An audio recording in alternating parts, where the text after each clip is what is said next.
It arrived in a cream-colored envelope with gold trim, sitting like an afterthought between bills and coupons on Elise's small kitchen counter. She hadn't expected mail, let alone something personal. Not anymore. She studied the handwriting on the front. Slanted, careful, familiar.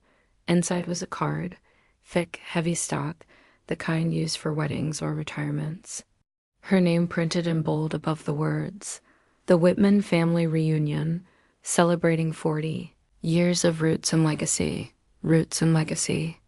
As if they hadn't cut her off like a weed, the event was set for late September at a vineyard just outside town. Catered dinner, bonfires, speeches, family slideshow. All the usual rituals for people who hadn't spoken her name in years. Elise lowered the card, heart thudding. She should have left. She should have torn it in half and gone back to her day. But her eyes snagged on the return address in the corner. Leah. Whitman. That gave her pause. Leah. The only one who ever looked her in the eye when everything fell apart. The only one who hadn't laughed when Elise cried in the hallway during the last reunion. They were cousins, but it had felt closer once. Like sisters before the word meant distance.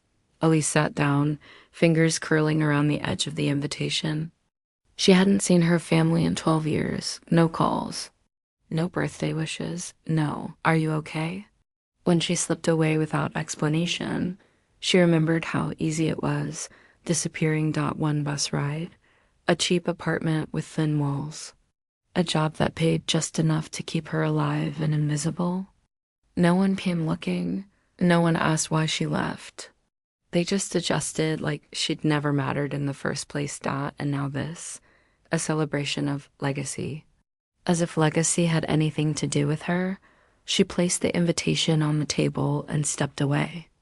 Made tea she didn't drink, cleaned things that weren't dirty, tried to forget it was there, but it stared at her all day, all night. The next morning, she found herself watching the sun rise through the kitchen window, the card still on the table. She wasn't angry. She was curious. What would they say when she walked in?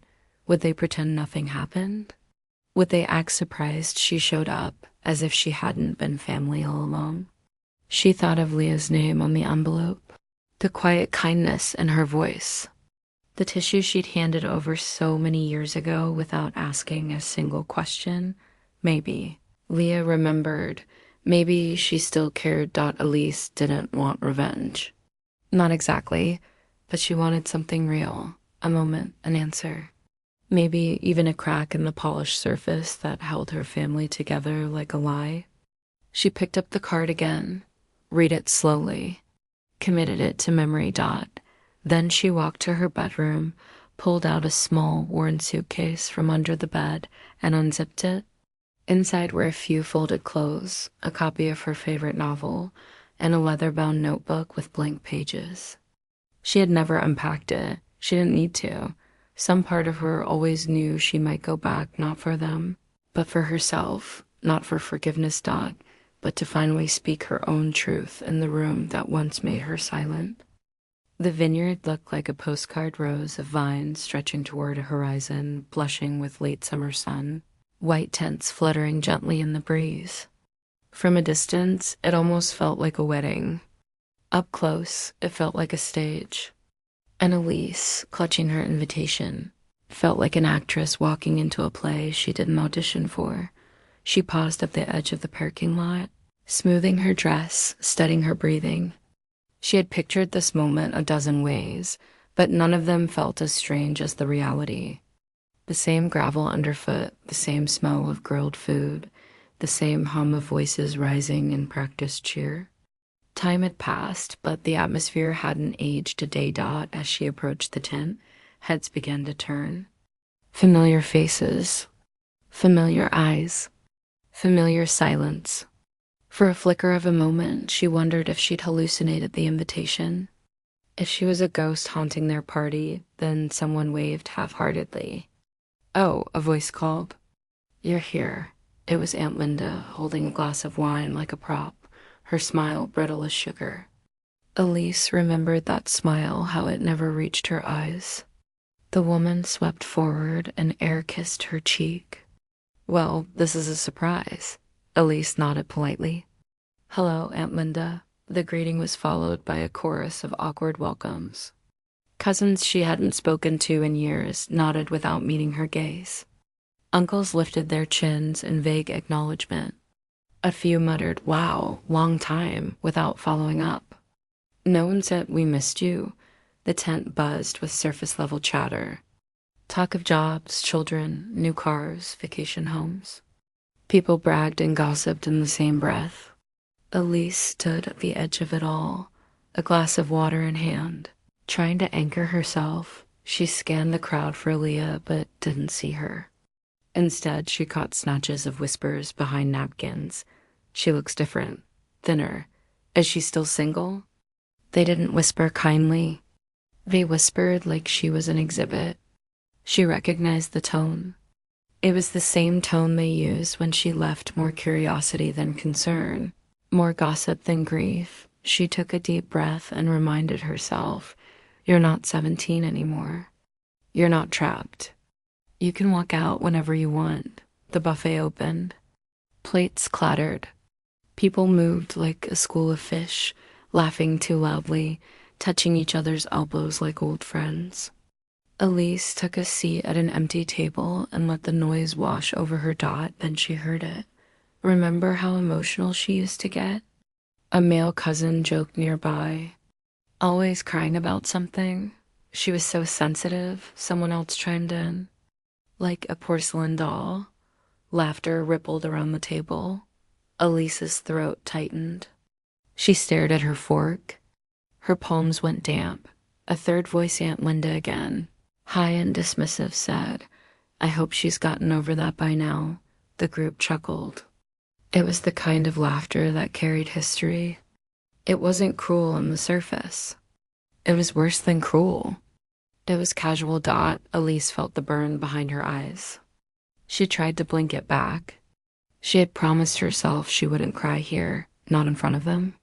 Not after everything, but a tear escaped anyway, sliding down her cheek like a small betrayal. And that's when it happened. The laughter got louder, not a roar. Not mocking, but that same ripple of sound she'd heard 100 times before. As if her pain was a cue in their script, she looked up. Their faces were blurred with wine and distance. Some were smirking. Some looked away. None asked if she was all right. In that moment, something inside her stilled. They didn't know. They had never asked. All these years, she thought maybe they'd guessed. Maybe they'd whispered about what happened at the cabin, the storm, the 3 days she spent waiting for rescue. Maybe they'd hidden their guilt behind silence, but as she scanned the faces around her faces that looked confused, even irritated by her tears, she saw it clearly. They didn't remember. They didn't care to them. She'd just been the sensitive one. The girl who made things awkward. The girl who left without a word and stayed gone. Her fingers tightened around the stem of her glass until she thought it might break. The noise of the tent faded. The smell of wine and barbecue turned distant. She felt herself pull inward, the way she had in those woods long ago, curling around her own heartbeat. Listening only to the steady pulse of survival. She wiped the tear from her cheek and set the glass down gently. No dramatic exits. No speeches. Not yet, but in that moment, she understood something vital. They hadn't left her behind once. They'd left her behind over and over, in small ways, in jokes, in glances and choices. And now, even as adults, even with her standing right there, they were still leaving her behind. Still laughing. Still blind. A calm spread through her like cool water. She wasn't the emotional one. She was the only one awake. She folded her napkin, stood quietly, and walked out of the tent into the evening air. The sun had dipped lower, painting the sky orange and violet. A breeze lifted her hair, carrying away the echo of their laughter. Behind her, the party went on as if she'd never been there. Ahead of her, the night waited open, unjudging, ready. And for the first time in years, she felt not like a ghost. but like a witness to a truth only she could see. They didn't know why she had vanished, but soon they would.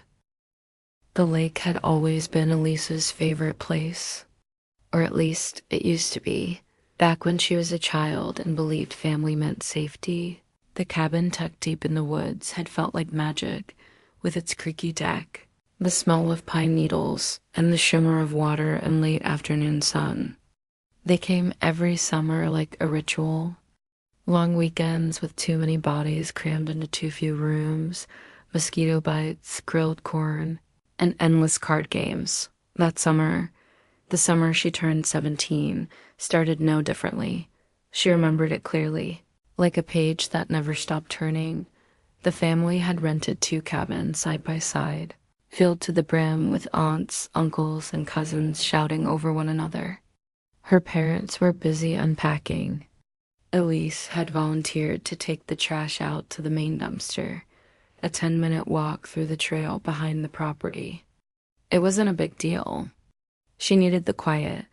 The woods had always comforted her, but when she returned, the cars were gone. At first, she thought maybe they went to the lake or into town. Maybe it was a prank. She walked the entire property, checked both cabins, called out names. Nothing. No one. The stillness was immediate, dense. Wrong. She sat on the front step for an hour, convinced they'd turn back. That someone would notice, but the sun dipped low. The sky darkened. Thunder rumbled across the water. And no one came. She didn't cry that first night. She stayed on the porch with her knees pulled to her chest, watching the storm roll in, telling herself it was a misunderstanding. They'd be back in the morning. They had to be. The second day, the fear settled in. Her phone had died sometime during the night, and there was no power in the cabin. The generator hadn't been refilled. She found a can of beans in the pantry and ate with her fingers. The water came from the lake. The air was wet and cold. Her clothes stuck to her skin. Every sound in the woods made her flinch. The third night, she stopped hoping. She curled into a bed that smelled of mildew, shivering beneath a thin blanket. The silence inside her louder than the wind howling outside. She thought she might disappear for real, not by choice, but by accident. On the morning of the 4th day, she heard footsteps. At first, she thought she was imagining it. But then a knock came, low and hesitant. When she opened the cabin door, a man in a ranger's uniform stood there, middle-aged, sun-worn, carrying a thermos in one hand and a walkie-talkie in the other. "You all right?" he asked, eyebrows raised. She burst into tears without meaning to. Collapsed right there in the doorway. Later, she'd find out he was retired. He'd been fishing nearby and noticed the cabins looked deserted. Something fell off, he said, and he came to check. He had a satellite phone. He called her parents. They didn't answer. It wasn't until they returned, 3 hours later, with gas, station snacks, and nonchalance, that Elise realized they hadn't noticed she was gone. Not once. Her mother hugged her too tightly, babbling about a crazy mix-up. Her father blamed bad head counts. An aunt laughed nervously and said, "You're tough, bet you handled it better than most of us would." But her uncle, the one who always spoke just a little too loud, who always had just a little too much to drink, clapped her on the back and said, "You sure know how to make an exit." Then he chuckled, and in that chuckle, Elise heard everything she needed to know. This wasn't just an accident. It was easier for them not to count her. That night, she lay awake, skin scraped from the woods, throat raw from screaming into trees that didn't answer back, and told herself it was a mistake, that she was being unfair, that she couldn't carry this forever.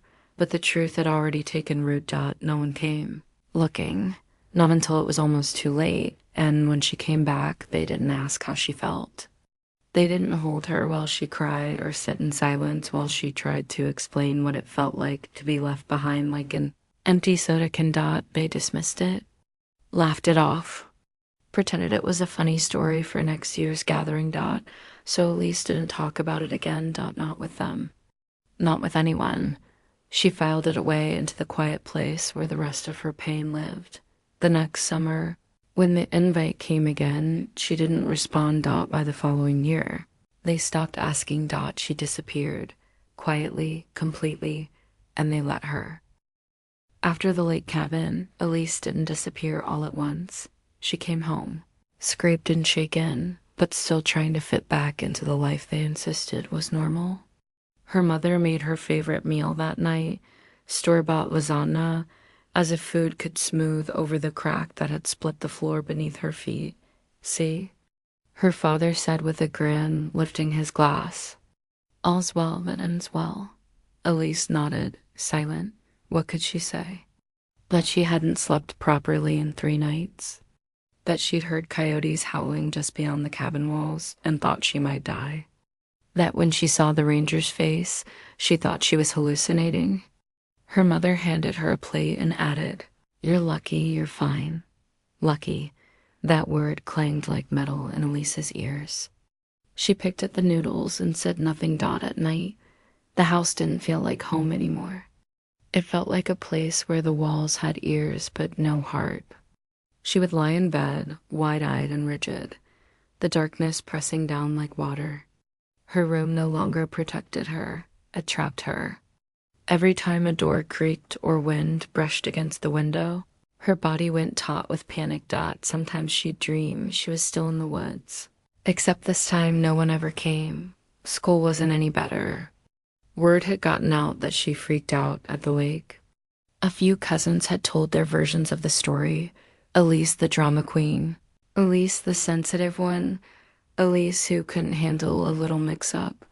One boy asked her if she got attacked by bears. Another girl asked if she cried the whole time or just at the end. She laughed along, pretending it didn't matter. That was the first time she realized silence could be armor. So she stopped trying to explain. At home, she moved like a ghost, silent, hopeful, present but unseen. She stopped asking for things. She did her chores without being told. She kept her room clean and her head down. The quieter she became, the more they praised her. "You're maturing," her dad said once. "You've finally calmed down." She wanted to scream. But what would be the point? By the time she turned 18, Elise had become an expert at erasure. She learned how to blend into the background, how to nod and smile without offering anything of herself, how to build little walls inside her chest so the ache didn't escape. The summer after graduation, she packed her things without ceremony. Just a duffel bag, a prepaid phone, and the small envelope of cash she'd saved from her part-time job at the bookstore. She didn't write a note. She didn't text goodbye. She slipped out at dawn, catching a bus with a ticket paid in cash, heading south without a plan, just one decision. No one gets to lose me twice. She arrived in a town 3 states away with only 2 names. Hers and the one she started using on job applications. Claire sounded neutral. Unattached. Name that didn't carry weight. She used it to get her first job waitressing at a greasy 24-hour diner. Then a room above a garage, rented by a woman who didn't ask questions. She worked double shifts, saved every dollar, and never told anyone where she was from. It was easier that way. Clean. She worked in restaurants, coffee shops, gas stations. She learned how to be invisible in public, how to answer kindly but never personally. When people asked about family, she'd smile and say, "It's complicated," then change the subject. Most people didn't push. Years passed in fragments, city to city, job to job, room to room. She never unpacked all the way. She never hung pictures. She never got too close, and still she found something like peace in the quiet. She read books, filled notebooks with things she couldn't say aloud, learned how to manage her anxiety, not with pills or therapy, which she couldn't afford, but with rituals, tea at night, walks at dawn, counting her breaths when the world tilted. Her parents never called. She checked once or twice out of curiosity. She found Aunt Linda's Facebook profile, Photos of family barbecues, weddings, and birthdays. She was never in any of them. No caption ever said they missed her dot. It was like she had been edited out of their story dot at first. It stung. Then it hardened to something steadier. Resolve. Let them tell the world she disappeared because she was dramatic. Let them think she was weak. She knew the truth. What they called drama was actually survival. What they labeled too sensitive was a young girl screaming into silence. She didn't run away because she was fragile. She left because no one came for her when she needed them most. No one asked why she stopped speaking. No one asked why she flinched. When doors slammed. No one asked why she cried at night. So she stopped giving them the chance. Sometimes, in the middle of a long shift or during a quiet moment alone, she'd wonder if they thought about her, if her name ever slipped into conversation like a stray thread. But she doubted it. People who ignore your pain are good at forgetting your existence too. By the time she was 25, Elise had created a life stitched from quietness and care. She paid her bills. She had a library card. She cooked her own meals. And though she still carried the memory of being left behind like a forgotten coat, she no longer let it define her. She had become her own rescue. She didn't need their approval. She didn't need their love. But when the invitation arrived years later, that thick, cream-colored envelope with Leah's name in the corner, something shifted. Not because she missed them, but because something inside her was finally ready to be seen, not as the girl they forgot, but as the woman they could never erase.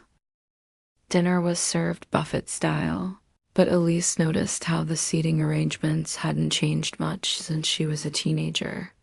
The adults still clustered together at the long center table, discussing stocks, real estate, and new cars. The younger cousins, now mostly in their 20s, sat nearby, scrolling their phones between bites. The kids had their own table, noisy and chaotic, and Elise. She was somewhere in the middle, seated between an uncle who barely acknowledged her and a cousin whose only words so far had been, "Pass the butter." She spooned mashed potatoes onto her plate, listening without reacting. Talk swirled around her. Aunt Linda complained about airport security. Someone laughed too loudly about a neighbor's failed marriage. Another cousin bragged about his new job, conveniently leaving out the fact that his father owned the company. It was all familiar. The cadence, the tone, the hierarchy of who got to speak, who got to interrupt, and who was expected to just listen. They talked like they'd all rehearsed it beforehand, and they talked over her. Like always, but this time, Elise wasn't shrinking into herself. She was watching. She noticed how Uncle Phil still used sarcasm as a weapon, how Cousin Monica cut people off mid-sentence with forced laughter, how her father kept his shoulders squared and chin high, even when he said things with no substance. And more importantly, she noticed what they didn't say. No one asked where she'd been. No one asked how she'd survived all these years. They simply talked around her, as if her absence had been a brief inconvenience rather than a decade-long void. Elise took slow bites, chewing not just food, but emotion, rage, grief, restraint. She wasn't here to argue. She wasn't here to perform pain for their amusement or apology. She was here to see clearly, maybe for the first time, how deeply their silence had been sharpened into habit. Across the table, Leah met her eyes, that same softness, that quiet question in her brow. Leah hadn't said much during the meal, but her presence felt like a tether, not holding Elise back, but keeping her steady. The only one who didn't fill silence with noise. Finally, after a pause in conversation, Leah leaned slightly toward her. "Where did you go?" she asked gently. "All those years?" Elise looked at her, not startled, but thoughtful. There it was, the question no one else had dared to ask. She could feel the shift in air around them. A few heads turned, ears perked. Forks paused midair, but Elise didn't answer. Not yet. She took another bite, chewed slowly, swallowed. There was power in waiting. Power in making them hold the discomfort they were so good at handing off to others. Leah didn't press. She only nodded as if she understood that the silence itself was an answer, and Elise appreciated that, the restraint, the respect, because the truth was, she hadn't decided yet if they deserved to hear her story, what they called a mystery. She remembered as 1,000 tiny betrayals stacked like bricks. She wasn't hiding Dot, she was protecting herself. She watched her mother laugh at a cousin's joke without noticing Elise's presence. She watched her father refill his wine glass without once meeting her eyes. She watched her uncle tease a waitress for forgetting the salad dressing. The same uncle who once chuckled when Elise cried after being forgotten. In the woods, Dot, it was like time had folded in on itself. They hadn't changed, but she had learned to sit still without becoming small. She had learned that silence wasn't always weakness. Sometimes it was armor. Sometimes it was control. Dot, because now, when she said nothing, they felt it. They looked at her longer. They waited for her reaction, and they didn't know what to do with themselves when it didn't. Come Dot, she saw the glances, puzzled, cautious, nervous, like they weren't sure which version of her they were facing now. And that uncertainty gave her something they never had. Before Dot leveraged Dot, she could feel it growing, like a flame held in the palm of her hand. Dot, it wasn't revenge she wanted. Dot, it was recognition. Dot, not the performative kind. Not hollow apologies or tears offered too late. Just acknowledgement, an ounce of truth, a moment of weight carried by someone other than her. They had to sit in it first, the space they created by choosing to forget she didn't owe them an explanation before they earned the right to listen. Dot, so she smiled faintly and turned back to her plate.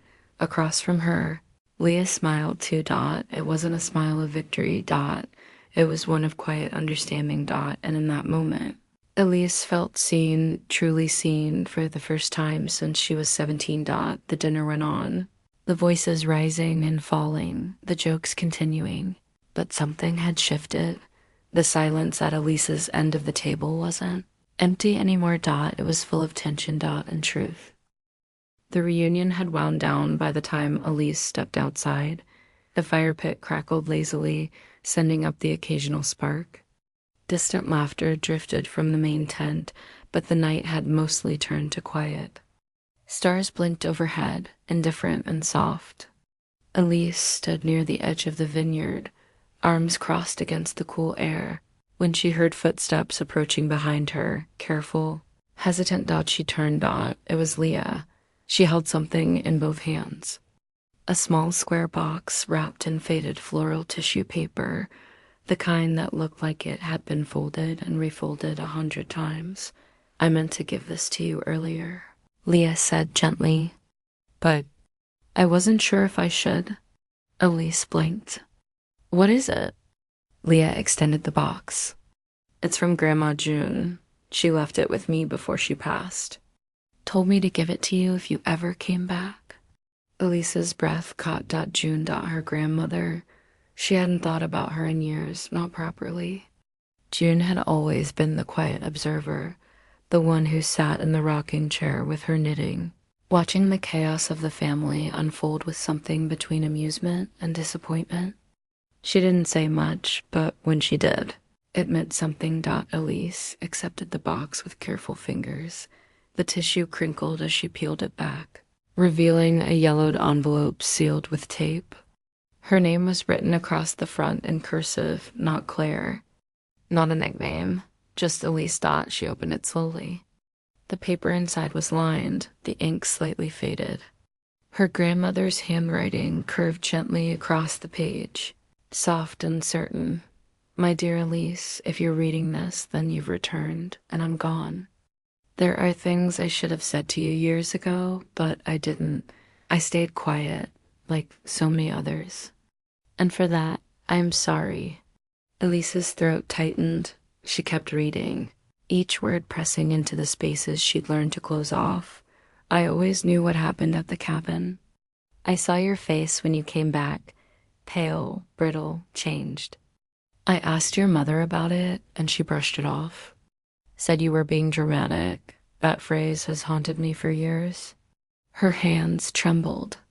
She held the letter tighter. You were the one who never asked for anything, never demanded attention, never caused trouble. And in this family, that meant you were easy to forget. But I didn't forget you. I saw you. I see you. That line broke something, not the way a bone snaps. Not with pain, but with release. Elise felt her chest expand, her breath stutter. The tears came silently, not sharp or heavy, but soft and full. She let them fall. Because for the first time, the weight of her story wasn't hers alone. June had seen. Even if she hadn't spoken then, she had left this. This note, this truth, this unspoken love folded into paper and time. Leah stepped closer but didn't interrupt. She stood with her arms crossed, her eyes glassy, giving Elise space to feel it. Elise pressed the letter to her chest. So many years. She had cried behind doors, into pillows, into silence. But tonight, her tears were not for grief, not for anger, not even for loneliness. They were for recognition. She wasn't crazy. She wasn't sensitive. She wasn't invisible. And someone she loved had known all along. After a long moment, Leah spoke. She told me to keep it safe. Said you'd come back when you were ready.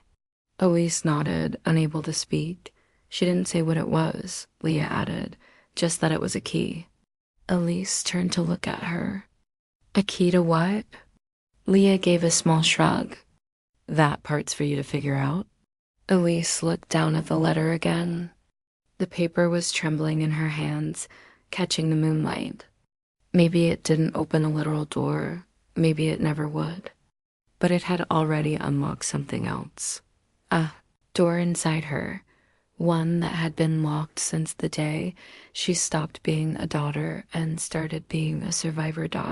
And now it stood wide open. The final night of the reunion brought everyone back to the fire pit. Someone had arranged folding chairs in a circle, and a pile of s'mores supplies sat untouched on the table. Flames licked the air, casting dancing shadows across familiar faces. The wine was flowing. Laughter came easy. Someone had brought a guitar, though no one played it. Elise sat on the edge of the circle, her fingers woven tightly in her lap. Leah was beside her, quiet and alert. Across from them, her father reclined with his feet stretched toward the fire, and Aunt Linda sipped from her third glass of red. It was the kind of night meant for memories. So Elise stood. She didn't raise her voice. She didn't clear her throat. She just stood calmly, fully, and said, "Can I say something?" A few murmured, "Sure," others shrugged. Her father gave a performative smile, the kind that said, "Here comes the sentimental moment." Aunt Linda chuckled, whispering something to the cousin next to her. They expected nostalgia. A warm toast. Maybe a thank you for the invitation. They did not expect the storm she carried in her bones. Elise's voice didn't waver. I was 17 the summer you left me. That got attention. Chatter slowed. Glasses paused mid-sip. I'd gone to take out the trash, she continued. 10 minutes, maybe. When I came back, the cars were gone. Both cabins empty. Uncle Phil shifted in his chair. I waited. I thought someone would come back for me. I waited through a thunderstorm. Then a second. Then a third. She paused. Someone coughed. Someone else adjusted their chair. No one smiled now. No one called. No one checked. No police report. Nothing. I was missing for 3 full days. A retired forest ranger found me on the morning of the 4th. He said I looked hollow. Elise scanned the faces around her. Her father's smile had disappeared. Her mother was blinking rapidly as if this were new information, but it wasn't. You all said it was a mix-up. A mistake. She's dramatic, someone said. That was easier, wasn't it? Easier than saying you forgot a child in the woods. A murmur moved through the group. A cousin tried to interrupt, but Elise kept speaking. I came back bruised, dehydrated, and terrified. And no one asked me what it was like. You laughed it off, made jokes about bears, called me sensitive, emotional, overreacting. Her voice stayed calm. Not loud, not angry, just undeniable. I stopped coming to family events after that. And none of you asked why. Silence clung to the night like fog. The fire cracked, but no one moved to add more wood. All those years of smiling through discomfort, they were cracking now, under the weight of her words. Aunt Linda opened her mouth, but Elise raised a hand. Please don't, just let me finish. She let the pause settle. Not awkward, intentional. She had waited over a decade for this silence. One they would finally have to sit in. You never asked where I went. You never asked how I was. You just moved on. Told your versions of the story. Erased the parts that were inconvenient. She looked directly at her. Father, you called it growth when I stopped speaking. Then, at her mother, you said I was lucky I was fine. She took one step closer to the fire, voice still steady. I wasn't fine. I lived in strangers' basements. Took jobs under fake names. Started over again and again. Not because I was running from you, but because I knew you wouldn't come. Looking. The group was still . No one laughed now. No one reached for wine. Even the guitar sat forgotten in its case. Elise took a slow breath. I'm not saying this because I want an apology, she said. I'm not even sure I want anything from you. She looked around the fire. I just want you to know the story. The real one. And then, quietly, deliberately, she said the final line. You laughed when I cried. But you never asked why. That silence, the one that followed, was different from the others. This wasn't discomfort. It was confrontation. Mirror held up to a family who had refused to look. Elise didn't wait for a response. She didn't need one. She returned to her seat beside Leah and sat down with the same quiet grace she stood with. No applause followed, only the pop of the firewood, the sound of truth settling into the circle like a second flame. Morning arrived with a hush, as if the night itself was still holding its breath. The usual sounds of reunion cleanup, the clatter of plates, the rustling of tents, the tired laughter of people packing up were quieter now. Elise sat alone at a picnic table near the orchard, sipping coffee from a chipped mug, watching mist curl over the dew-covered grass. It was the kind of morning that usually came with fresh starts, but for her, it felt more like a closing chapter. The crunch of gravel signaled footsteps behind her. She didn't turn around, not yet. She knew someone would come, and they did, one by one. Aunt Linda approached first, arms folded tightly across her chest, sunglasses hiding her eyes. Elise, she said, clearing her throat like the word itself was difficult. I didn't know about what happened. Elise looked at her. Linda's voice wavered. I thought it was just a misunderstanding, that someone else had checked. She trailed off. Elise didn't say a word, not out of anger, just clarity. There was no comfort in these apologies. Not when they came decades too late. Surf lukewarm with denial. I'm sorry, Linda said finally before walking off, her head down. Next came a cousin she barely remembered, Jacob or Jason. Something with a J. Hey, I was just a kid, he offered with an awkward shrug. I didn't really understand what was happening. Elise gave a small nod.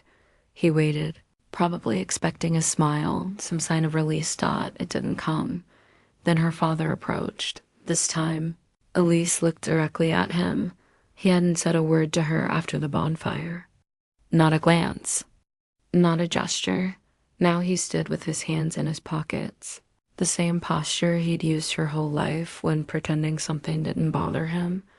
I should have noticed, he said. That you weren't in the car. Elise didn't flinch. You were always so quiet. he added. It it was easy to assume you were just already there. There. It was.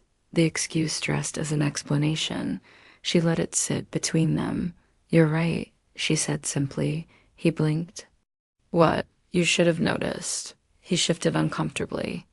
I didn't mean for it to happen that way. I know, she replied. You just didn't care enough to check? He looked as though she'd slapped him. But it wasn't said cruelly, it was just the truth. A truth she'd carried for too long and no longer needed to soften. He nodded slowly, then turned and walked away. A few more relatives trickled over, most with the same hesitant expressions. Some said sorry. Others offered vague comments about how strong she was, how brave she'd been to speak up. But bravery, Elise knew, wasn't the point. It wasn't courage that kept her silent all those years. It was survival. And now that she'd finally spoken, she didn't owe anyone her forgiveness in return. Forgiveness, she'd learned, was not a reflex. It wasn't something handed out like favors at a party. It was earned, carefully, honestly, through changed behavior, not guilt-soaked apologies, and downcast eyes, and some debts, no matter how many words were offered, couldn't be paid at all. She didn't feel bitter. She felt clear. Letting them carry the discomfort of their own choices wasn't vengeance. It was balance. She turned her attention back to the orchard. The gentle rustle of leaves in the breeze, the gold light cutting through branches. Peace was not in the words they said. Peace was in knowing she didn't need their permission to move on. Leah appeared beside her, coffee in hand. She didn't speak right away. She just sat. They watched the trees together, the quiet between them full but not heavy. Then Leah said, softly, you were always right to leave. Elise exhaled. It wasn't quite a laugh, but close. Thank you, she said. It was the only response needed. Leah didn't try to fix anything. She didn't defend anyone. She didn't explain the past or pressure Elise into folding herself into it again. She just sat beside her, present and warm. Elise realized that was the thing she'd always needed, not explanations, not apologies. Just someone willing to see her as she was, without trying to make it comfortable for themselves. She looked out at the landscape one last time. She wasn't running anymore. She wasn't hiding. She wasn't even waiting. She had stopped. She had stood still, and nothing collapsed. This wasn't closure. It was something quieter. Stronger. Her own beginning. Elise left the reunion just after breakfast. No long goodbyes. No lingering hugs. Just a quiet nod to Leah and the promise of a letter to come. The others watched her go from behind windows and tents, unsure whether to wave or look away. She didn't give them the chance to decide. Her car was packed before the sun had fully risen, the sky still wearing its early pinks and silvers. She drove in silence, the radio off, letting the wind brush against her open window. Each mile between her and the reunion felt like a layer falling away, not of who she was, but who they had told her to be. She didn't head home right away. Instead, she turned down a winding gravel road off Highway 9, a road she hadn't thought about in years but knew exactly how to find. The trees grew thicker here, older, the kind that whispered if you stood still long enough. Moss blanketed stones like quiet witnesses. The air smelled of pine and memory. The cabin stood just ahead, more worn than she remembered. The once red door was now a dull, chipped brown. The windows were clouded with dust. The dock behind it slanted into the water like a forgotten promise. Elise parked and stepped out, her boots crunching against the gravel. For a moment, she just looked. 10 feet away was where she had stood all those years ago, arms full of trash bags, shouting, "Wait," to cars that never turned around. Somewhere to her left was the path she'd wandered, searching for signs of life, heart pounding in her throat. And just beyond the trees, the spot where the ranger found her, wrapped in his coat and shaking, the memories came.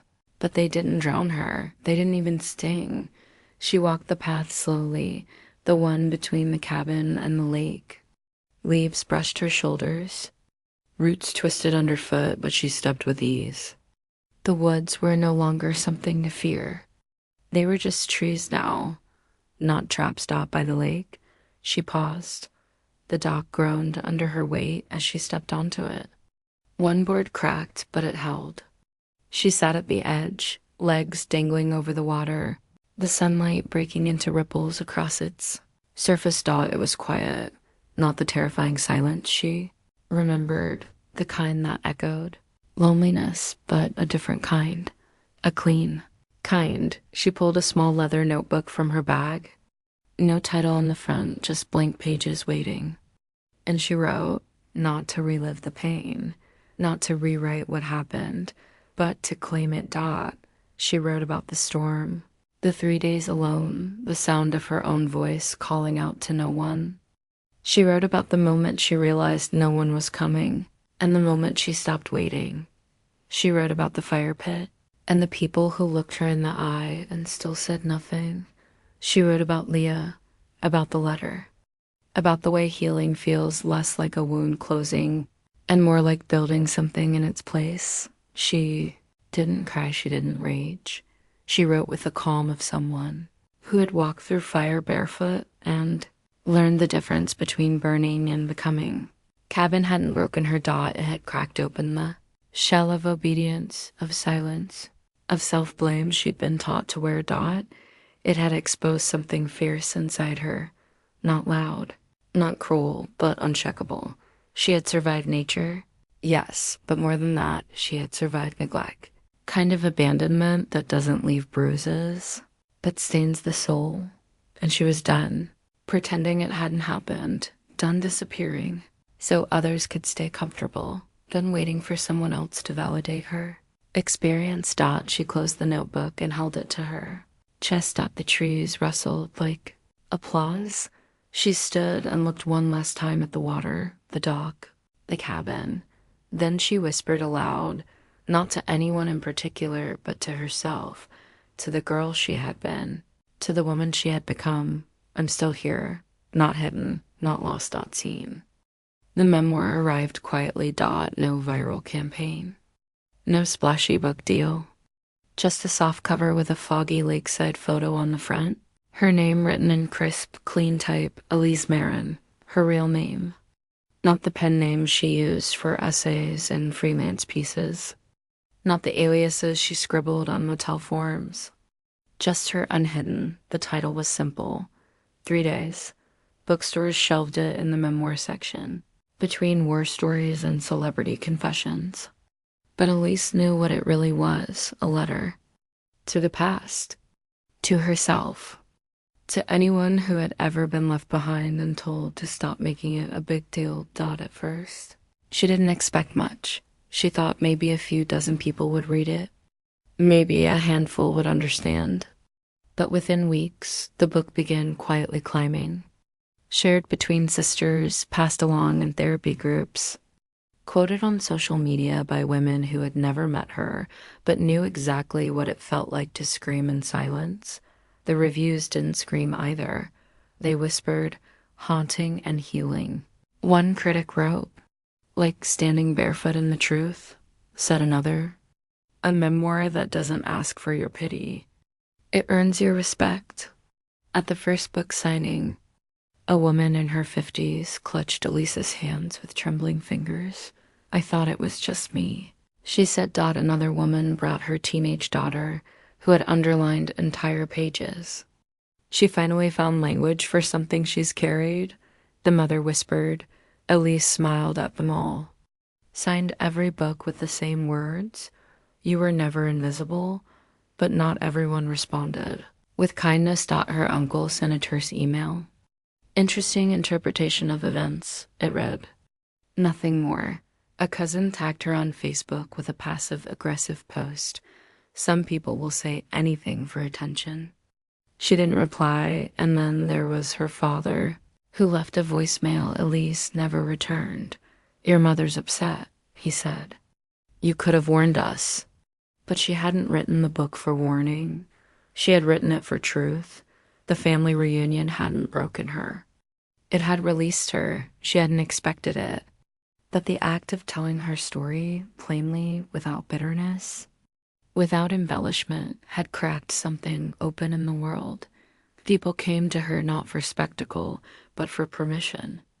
Permission to remember, to name, to stop apologizing for what others had chosen to forget. She gave talks at libraries, lit writing workshops at shelters, sat in backyards with women who had lived too long without saying a word. She didn't speak as an expert, just as someone who had survived and come back with a pen, and every time someone asked, "Do you regret writing it?" she answered with a gentle, "No, I regret waiting so long." Months passed. Autumn turned the trees gold and rust. Then winter came, blanketing everything in quiet.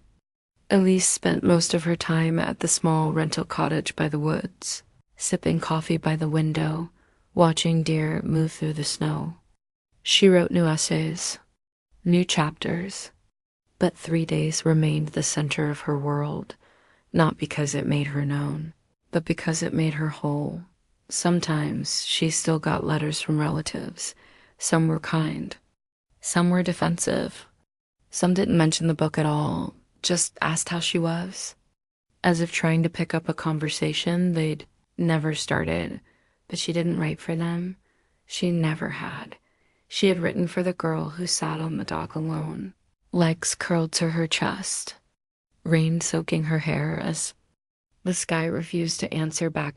She had written for the girl who returned home and was told she was lucky to be fine. She had written for the girl who walked away at 19 with a fake name and an empty wallet, but a soul stubborn enough to keep going. That girl had never been the race. She had just been written over, scribbled out by shame and silence and the brittle pride of people who couldn't bear the weight of their own cruelty. But line by line, chapter by chapter, Elise had written her back into existence, fully, boldly, gently, and now, when people said her name, it wasn't in whispers or eye rolls. It was in reverence, in solidarity. She had become the kind of woman younger Elise would have wanted to read about. Not perfect, not untouched by pain, but whole, because she dared to name it. Late one evening, Elise stood by her fireplace, the final copy of 3 Days in her hands.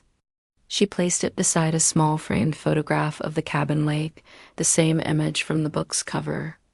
On the mantel above, the letter from Grandma June still sat in its glass frame, the quiet spark that had ignited everything. Elise looked around the room. The bookshelves, the candlelight, the soft hum of peace. This was her story now, not the version they told at holidays. Not the joke they made behind her back, but the truth.